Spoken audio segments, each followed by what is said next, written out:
Hello and welcome back once again to the Wrestling Group. I'm your host, as always, Ryan, and today we are having a quick look at AEW's 6th anniversary Dynamite that is happening tonight. It is insane to think that we are already 6 years into AEW. In fact, the 5th anniversary doesn't seem like it was a year ago. It feels literally about 6 months ago. Some great matches on that. And of course, some great matches again tonight. Now, if you're like me and you've watched literally every single episode of Dynamite and you're still excited to watch it each and every week, then welcome, my fellow AEW fans.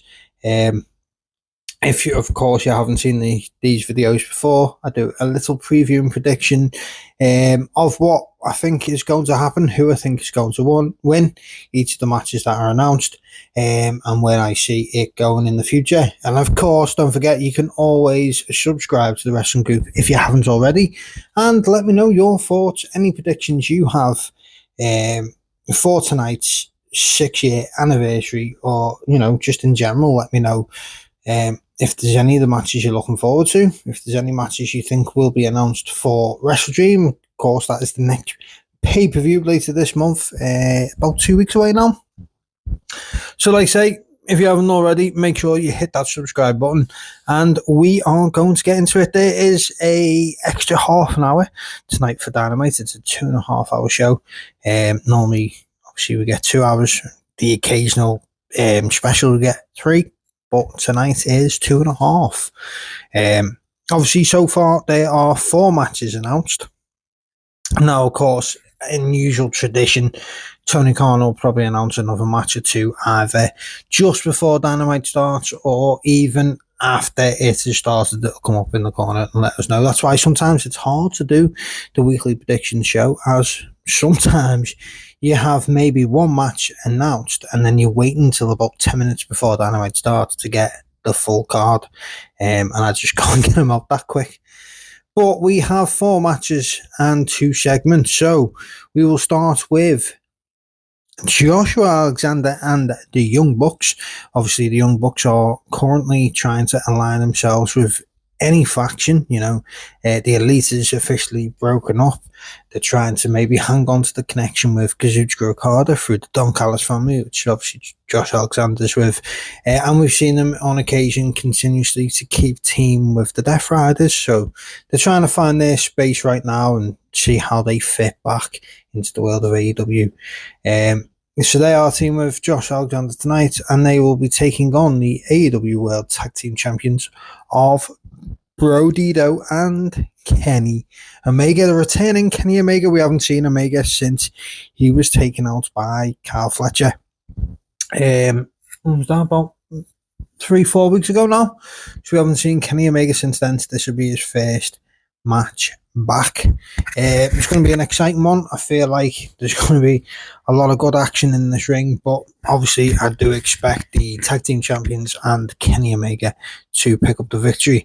It'll be an interesting one, this one, as like I say, we have the segment of Jurassic Express returning.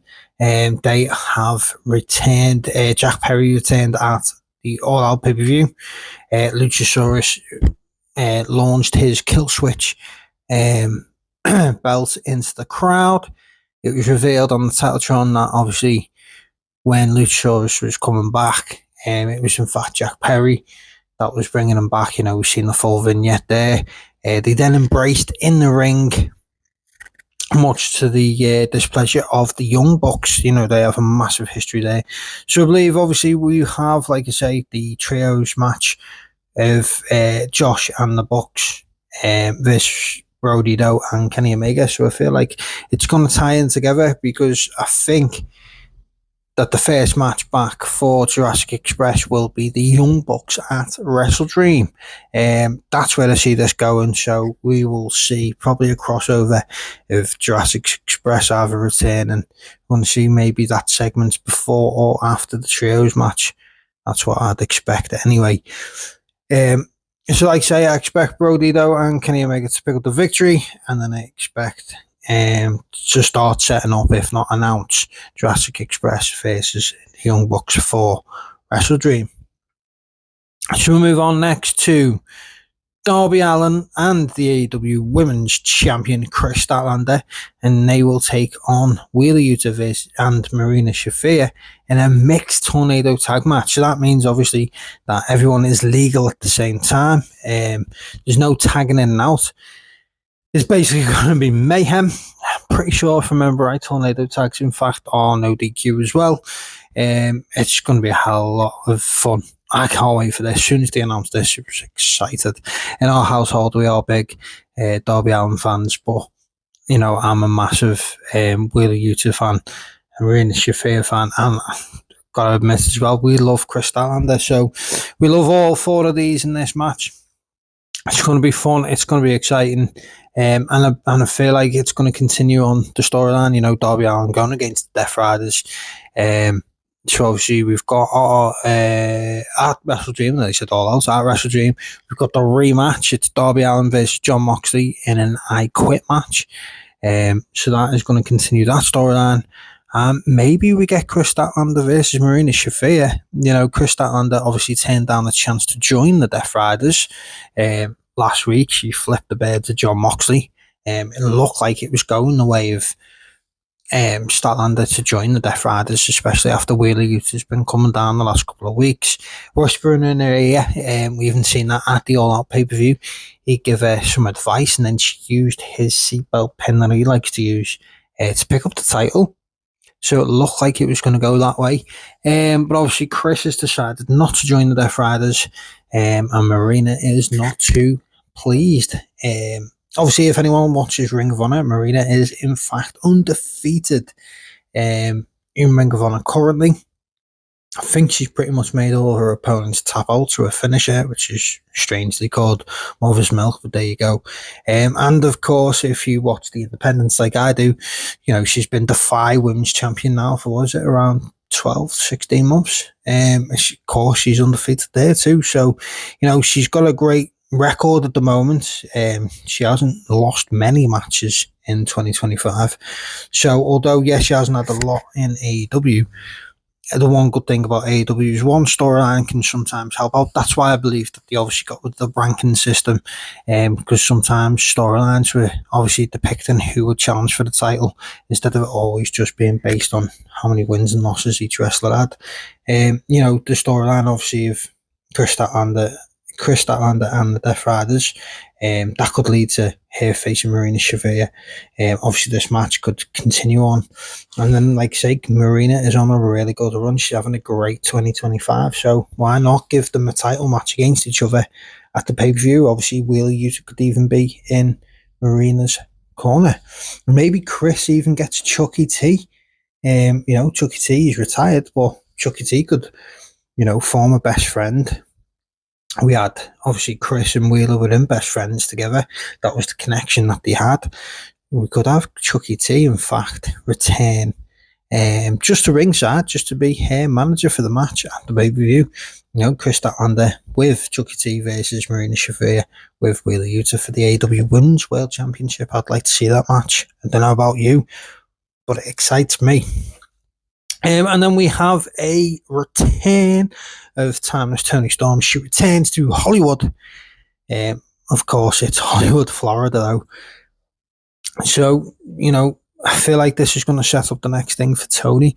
I would expect, to be honest, Toni to be involved in the AEW Women's Blood and Guts match, which Jamie Hayter had challenged. She laid out the challenge on Collision this week to Triangle of Madness. Now they call them Death Triangle, and Triangle of Madness for a Blood and Guts match. You know, this is the type of match that it'd be a shame if Toni wasn't involved in. You know, maybe we get, that's what that is tonight. Maybe she's going to put a name forward for the Blood and Guts match, or, you know, we have some sort of carnage. You know, over the last few weeks, the women have been doing their own thing, or maybe Toni even says that she's going to go into the AEW Women's Tag Team titles. You know, they're the thing. They've been announced, but no teams have yet been confirmed. You know, she has a really good friendship with Marina Shafir. Oh, there's too many names there. Similar. Mina Shirakawa, there you go. Couldn't think of a name then. Tom Stoney Storm and and then he did it again. Then he said Marina Shafir again. Mina Shirakawa, maybe that's what that is. She's announcing her intentions there. Who knows? But that is a segment that's going to happen. I think it's going to be that it's going to be to do with the Blood and Guts show. So up next, we look at Jon Moxley, Danny Garcia and Claudio Castagnoli, obviously all of the Death Riders. And they will, of course, take on the AEW World Champion in Hangman Adam Page, Powerhouse Hobbs and Samoa Joe from the Ops. Obviously, at the All Out pay-per-view, Daniel Garcia defeated Shibata, used his new curb stomp style finish where he holds them up from the back and then stomps on the head, which apparently has led to Shibata not being cleared. It's also a continuation of, the Death Riders going against the Ops. That story's been going for a while. Jon Moxley going against Hangman Page. Obviously, Hangman being the one to finally dethrone Mox. They also had the rematch as well. So there's quite a few storylines tied up in this one. It's going to be interesting to find out, though, because as of right now, there's no clear indication to who Hangman Adam Page is going to be facing for the AEW World Championship at WrestleDream. And could it, in fact, be someone involved in this match? Obviously, Jon Moxley's got the match against Darby Allin there in the I Quit match that I said before. As of up to now, I don't think Claudio Castagnoli's actually ever faced for the AEW World Championship. I might be wrong. I'm sure if I am, you'll let me know. He's two-time former Ring of Honor World Champion. And would be a great opponent. They've faced off many a times. Claudio is definitely worthy of being a contender for the AEW World Championship, and he's worthy enough to main event pay-per-view as well. Oh, you've got Daniel Garcia. We could see Danny Garcia get a shot at the AEW World Championship, or it could well be someone after the fact. We've still got Pac, who's just returned. Pac against Hangman would be a great match. I'm sure they've faced before. I can't think of the top of my head right now. I'm sure they've faced before. There's no clear indication, but I'm sure we're going to start to at least plant the seeds tonight, if not confirm who his next challenge will be. MJF has that shot at the AEW World Championship in his back pocket, but I believe he's gone off to do some more filming, which is why he lost to Mystico and Mark Briscoe in back-to-back nights. So who will Hangman Adam Page face at WrestleDream? If you have any thoughts, let me know in the comment section below. I'd love it to be a returning Jay White, but if Tony Khan's right in what he's saying, then we're not expecting to see Jay White until 2026 the earliest. I expect Hangman and Hobbs and Joe to pick up the victory here. Like I say, I think the good guys, unless one of these that are involved in this match will challenge Hangman to the match, then they'll pick up the win. So if Claudio is going to be his next opponent, then Claudio will pick up the win in this match. But I'd expect it otherwise to be Hangman, Powerhouse and Samoa Joe. So that just leaves us with one last match, and that is the TNT Championship match of Kyle Fletcher versus the returning Orange Cassidy. Now, of course, this was supposed to be Kyle Fletcher versus Hologram. Kyle Fletcher, of course, took out a Hologram on Collision. He laid them out backstage, showed that Hologram got injured last week on Dynamite. Looks like it's going to be out until the beginning of next year. It looks like the injury is a lot worse than they first thought. So obviously storyline wise, Kyle Fletcher took him out backstage before then facing Commander and retaining the TNT Championship. Kyle Fletcher is literally one of the top performers in the company right now. He's one of the top, if not the top heel in the company right now. He's just had a phenomenal match against Hangman at All Out, where on more than one occasion it looked like there was a possibility that he may actually walk away with the AEW World title. So who's his next challenger? It's Orange Cassidy tonight. If he defeats Orange Cassidy, which you would expect him to, although, going by what you're voting on currently on our YouTube channel, is Orange Cassidy seems to be your favourite, but I think Kyle Fletcher picks up the win and retains his title, so it'd be interesting to see where they go from here to WrestleDream. Obviously, the last pay-per-view, Kyle wasn't defending the TNT title. He was, in fact, going for the AEW World title. So will we see them face off? Could this end up being a match that isn't actually finished? So could there be, I don't know, some sort of interference? Could there be a disqualification or something, and the match isn't given an official ending? So then the end leads to Kyle versus Orange Cassidy at the pay-per-view, because I believe, in my mind, that's where they were going. In my mind, they were going to go with Kyle Fletcher versus Orange Cassidy at Wrestle Dream. Now, I don't know that's a fact. That's just when Orange returned at the pay-per-view. That's what I thought this would lead to. Because obviously Orange Cassidy has been AEW International Champion twice, but he's not been AEW TNT Champion. But I would expect either Kyle Fletcher to pick up the victory tonight, or it to be shenanigans in the match. Obviously not ends, which then would end with a rematch at the pay-per-view. So there are my predictions for AEW's 6th anniversary. I can't believe it. 6 years of fantastic wrestling. 6 years of the most elite roster ever assembled in wrestling history. So of course, if you're watching tonight, please enjoy yourselves, and obviously let me know in the comment section below your thoughts and opinions. Let me know who you think is going to win each match.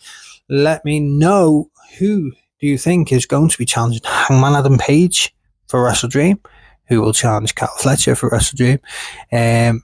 Just let me know who you think is going to be in the matches. Obviously, up to now, I think the only match we have confirmed for Wrestle Dream is Jon Moxley versus Darby Allin, that I Quit match, which is going to be brutal and insane, because neither one of them guys knows the word of quitting.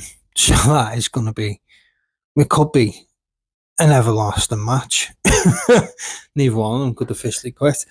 So there you have it. Like I say, let me know your thoughts and feelings in the comments below. If you haven't already, drop us a like, leave us a comment, and of course, subscribe to the Wrestling Group today.